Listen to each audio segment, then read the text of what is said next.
Сәлеметсіңдер ме, құрметті оқушылар? Ақпараттық коммуникациялық технологиялар сабағына қош келдіңдер. Бүгінгі сабағымыздың тақырыбы суреттерді ашу және сақтау.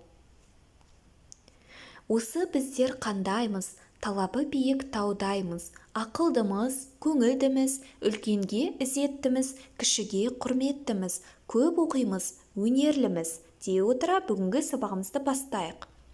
Бүгінгі сабақта сендер суретті ашу және сақтауды үйренесіңдер.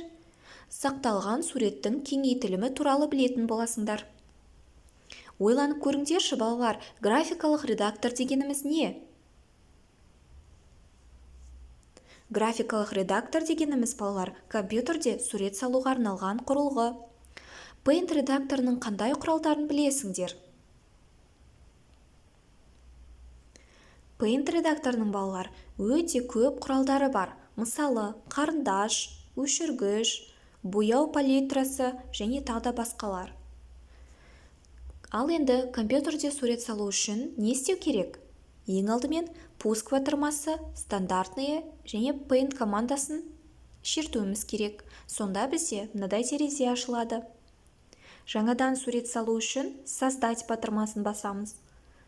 Құрал саймандар тақтасынан қарындашты тауып алып, сурет салу алаңында тінтуірдің сол жақ батырмасын шерте отырып, қалаған суретті сала аламыз.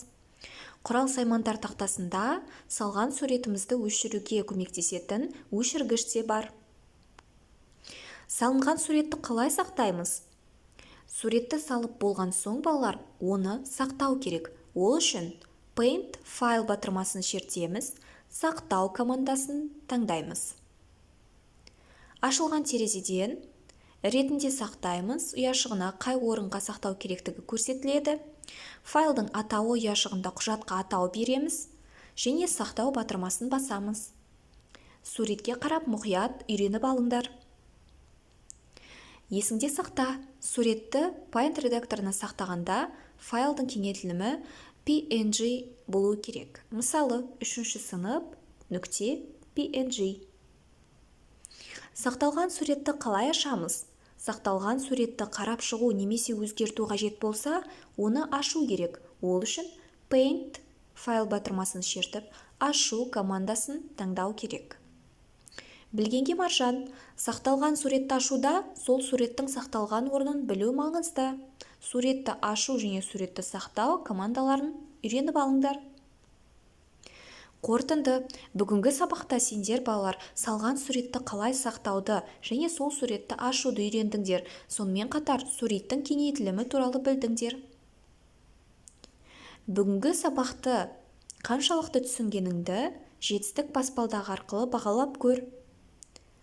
Бірінші баспалдақ мүлдем түсінбедім, екінші баспалдақ сұрағым бар, үшінші баспалдақ түсіндім, төртінші баспалдақ, яғни ең жоғарысы, жақсы түсіндім. Сабағымыз осымен аяқталды, балалар, сау болыңдар.